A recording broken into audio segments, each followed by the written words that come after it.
The Roman Empire was repeatedly divided throughout its history. There were times when 2, 3, or even 4 emperors ruled simultaneously. Therefore, when in 395 AD the Emperor Theodosius divided the empire between his sons, it did not surprise anyone. Romans expected that both halves of the state would soon reunite. Arcadius distinguished himself as a weak-willed emperor. Instead of him, the nobles from his entourage ruled. They allowed Alaric, the king of the Visigoths, to use the Balkans as a base for his raids on Rome, recruited even more Germanic mercenaries into the army, and abolished most of the customary Roman positions. Thus, Constantinople drifted further away from the empire it had recently been a part of. But the main contribution to the division of the empire occurred in 408 AD upon the death of Arcadius. Everyone expected his brother to unite the state under his rule. However, instead of him, Arcadius's son Theodosius II was proclaimed emperor in the east. He became emperor while still being a minor and inherited his father's lack of will. Instead, power was held by his sister Pulcheria, who was more interested in religious matters than politics. Pulcheria's main achievement was the construction of 2 rows of walls around Constantinople topped with 96 guard towers. These were the most extensive defensive structures in the world at the time, which entered history as the Theodosian Walls, named after the emperor. They would protect the Byzantine capital from its enemies for centuries to come. The West became a matter of interest for Byzantium in 467 AD. At that time, there was a campaign against the Vandals, which ended in the Byzantine defeat in the naval battle of Carthage. For half a century, the empire had to focus on internal problems. In Italy, Germanic tribes overthrew the last emperor of the West, Romulus Augustus, and sent the imperial relics to Constantinople. In response, Byzantium had only to recognize the authority of the Germans in Italy. It could not resist because constant rebellions were occurring within the empire, known in history as the Isaurian Wars, which ended only in 493 AD. In 527 AD, Justinian became the emperor of Byzantium, a talented ruler who dreamed of restoring the Roman Empire. In 533 AD, he sent General Belisarius with a 30,000-strong army to Africa. In 2 battles, he defeated the Vandal army and then ravaged the kingdom's lands, exterminating the Vandals until in 2 years, he virtually destroyed all the Vandals and annexed their lands to Byzantium. In 536 AD, Belisarius began a campaign against the Ostrogoths. With the help of local Romans, he defeated the Germans in the Battle of Naples and then captured Rome and withstood a 2-year siege there. Later, Belisarius managed to take Ravenna without a fight and deceitfully captured the Ostrogothic king Vitiges, triumphantly returning to Constantinople.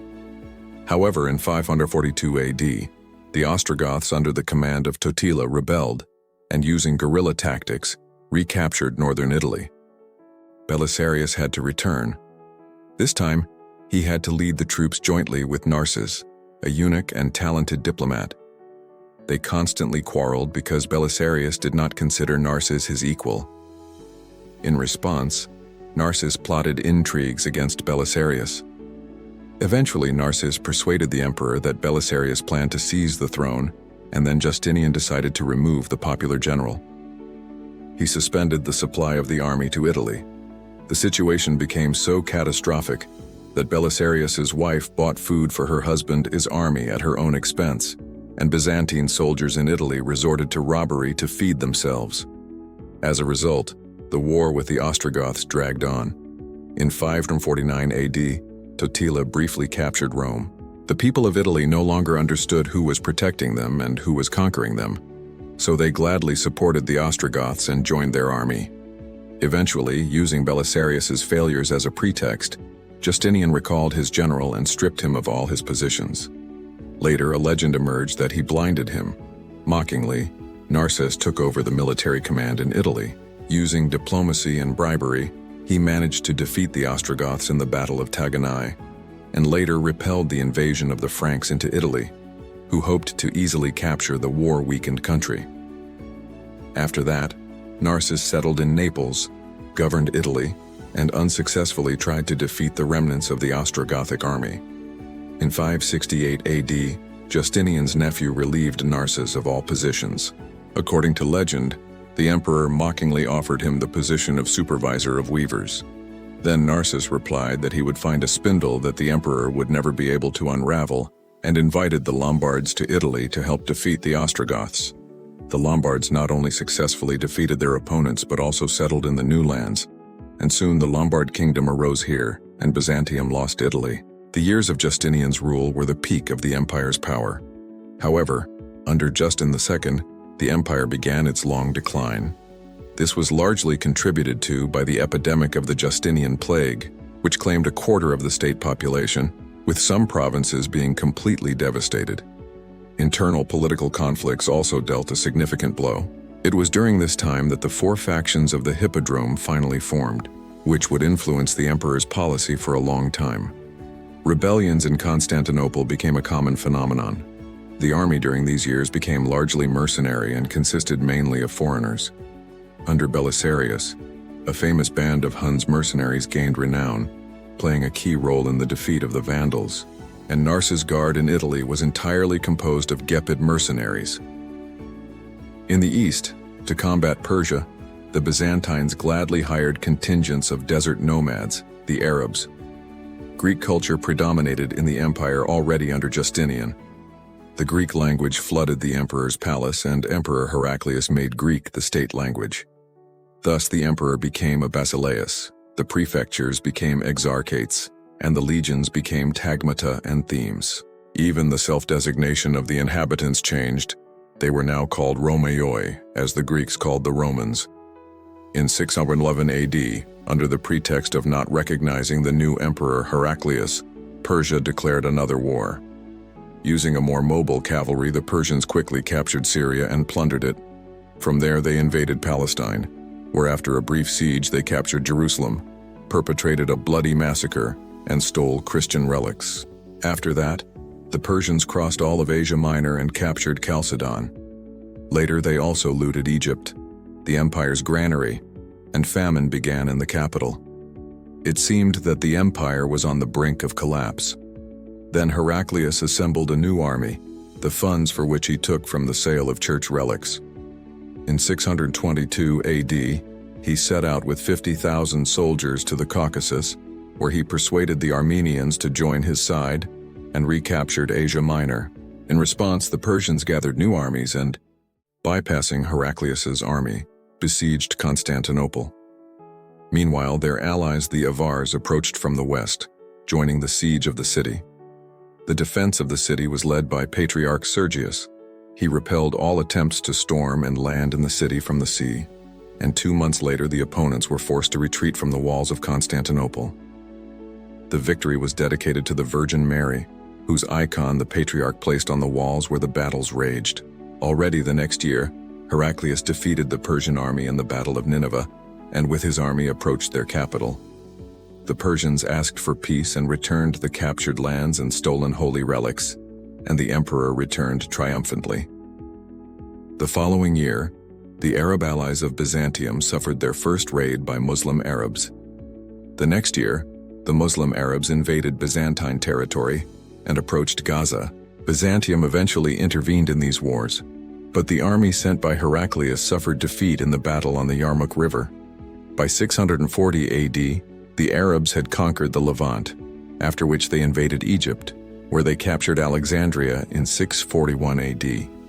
Within 4 years, the Byzantines managed to recapture it, but then fell into an ambush by the Arabs and were defeated near Nikiu. In 651 AD, they tried again to recapture Egypt from the Arabs but suffered another defeat at sea near Alexandria. Instead, the Arabs captured Cyprus. In 655 AD, the Arabs defeated the Greek fleet near Lycia and soon captured Rhodes and Kos, giving them access to the Sea of Marmara, from where they could capture Constantinople.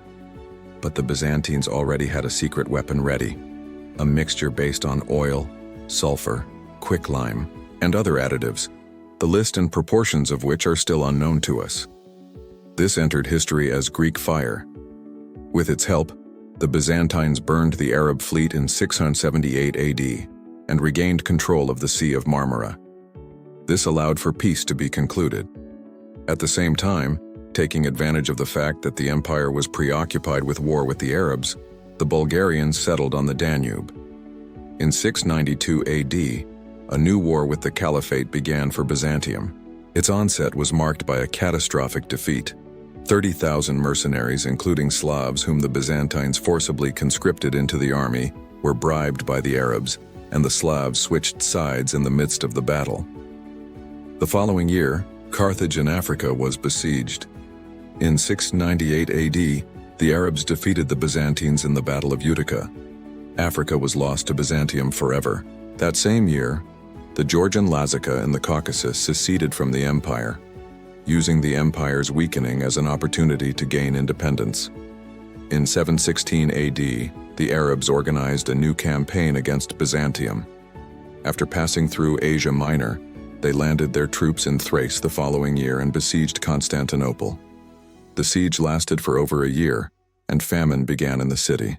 Then the Byzantines lured part of the Arab fleet into the Golden Horn Bay, blocked it with a massive chain, and set it on fire with Greek fire. Soon after, they also burned the Arab reinforcements in the Sea of Marmara. Simultaneously, the Byzantines lured the enemy's army into an ambush near Sophon, which covered supply routes. Now the Arabs found themselves surrounded by winter. Their provisions ran out, and due to hunger, they lost all their combat capability. Eventually, the Byzantines hired the Bulgarian Khan Tervel to finish off the Arab army. For this, he was given the title of Caesar, which the Bulgarians soon shortened to Tsar, and this became the title of all subsequent Bulgarian rulers. The successful defense also raised the authority of the new emperor Leo III the Isaurian, who himself was of Eastern origin, and his parents were among the refugees fleeing from the lands captured by the Arabs. From such refugees from the east, he formed his own army which held Constantinople during the defense. Later, it became the basis of the Byzantine army. Along with this, Leo III and his army brought from the east the popular idea, the struggle against icons. This caused a series of internal conflicts and even civil wars. The struggle between iconoclasts and iconophiles became the main political issue of Byzantium for the next 2 centuries. Each arrival of supporters of one idea was accompanied by bloodshed in the camp of their opponents. This conflict prevented the Byzantines from taking advantage of the victory over the Arabs, which were soon led by the new Abbasid dynasty. In 751 AD, Venice, taking advantage of the conflict within Byzantium, declared its independence. In 756 AD, the Byzantines tried to subdue the Bulgarians, but their first campaign ended in defeat.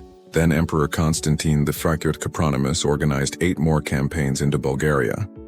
And when civil strife began in Bulgaria, one of the claimants to the throne, Telerig, wrote a letter to the emperor promising to be his ally. He asked to name all Byzantine agents to appoint them the highest positions in the kingdom. Constantine revealed the names of all his agents among the Bulgarians, and Telerig quickly executed them. In 792 AD, the Bulgarians finally defeated the Byzantines in the Battle of Marseilles. The emperor fled from the battlefield. To retain power, he brought his mother, the talented politician Irene of Athens, back from the monastery. She soon blinded her son and proclaimed herself empress. This step did not end well for Byzantium, as her title was not recognized in Europe, and shortly thereafter Charlemagne, the king of the Franks, was crowned emperor of Rome. There Byzantium lost its empire status in Europe. Conflicts with the Bulgarians did not cease either. Even the baptism of the Bulgarians did not help reconcile them with the Greeks. On the contrary, the Bulgarians now claimed leadership among the Christians in the Balkans, and Byzantium only hindered them in this. The Arab threat revived. Thus, in 824 AD, the Arabs captured Crete, and 3 years later they invaded Sicily, the conquest of which lasted for a century and a half. In 860 AD, the Rus people who came from Kiev looted the suburbs of Constantinople. In Asia Minor, the Arabs did not succeed. Their campaign in 863 suffered a defeat in the Battle of Posen, because the Byzantines had already learned to successfully fight against the Arabs.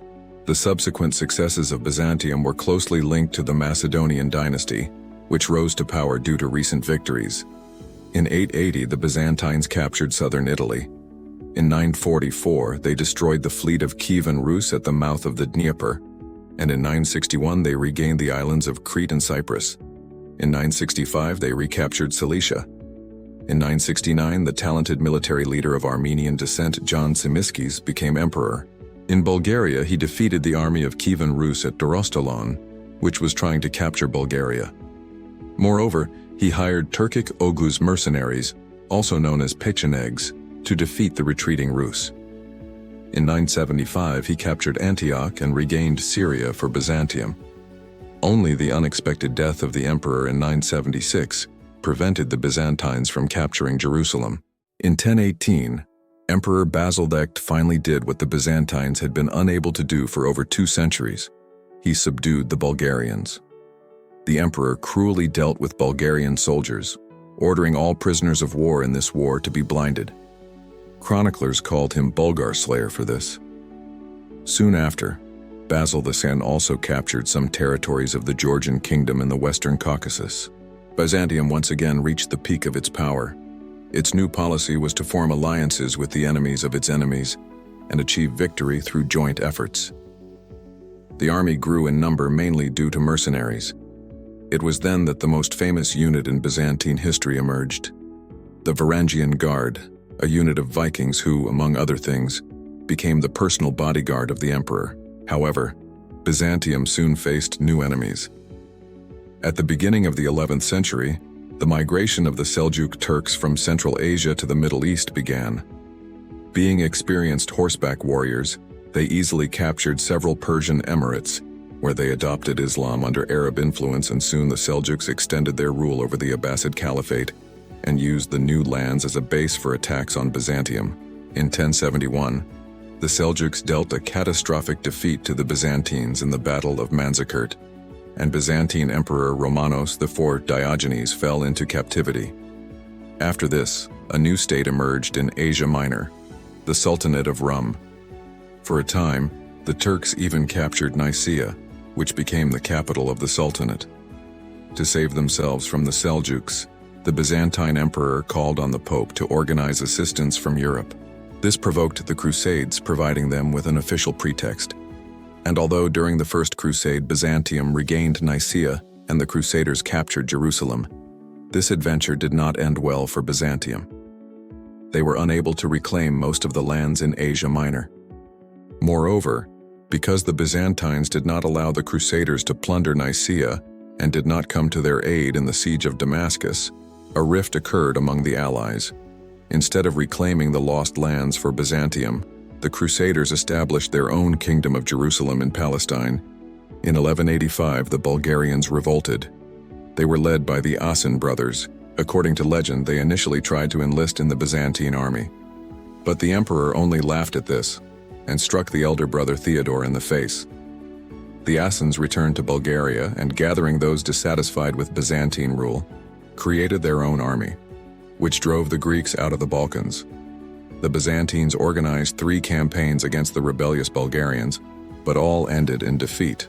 The Bulgarian king at the time, Kaloyan, called himself Roman Slayer, invoking the name of the Byzantine Emperor Basil II. The Crusades continued. In 1184, Cyprus declared itself independent of Byzantium, and in 1191, the Crusaders captured and annexed it to their possessions. But far worse than losing the island awaited Byzantium in the near future. In 1202, the Fourth Crusade began.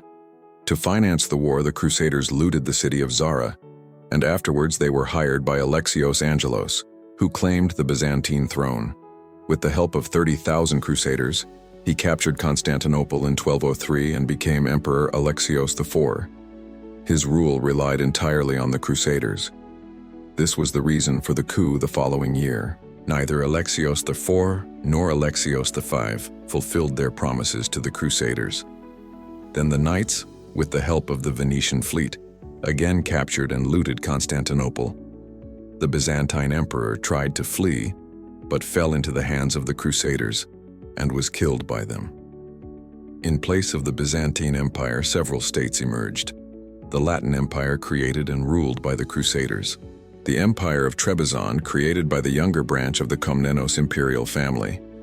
the Despotate of Epirus under the leadership of the Ducas family, and the Empire of Nicaea, ruled by the Lascarid family. In 1259, the Nicaeans, led by Michael VIII Palaiologos, captured the Peloponnese, and 2 years later they recaptured Constantinople and restored the Byzantine Empire. The new empire was much smaller. Moreover, its fleet was controlled by Venice and Genoa. When a war broke out between Italian cities in 1294, it also affected Byzantine lands. The backbone of the Byzantine army, as always, consisted of mercenaries, now mainly Spanish and Italian condottieri. The mercenary army did not always live up to expectations. In 1302, the Byzantines hired Catalans for a war against the Turks.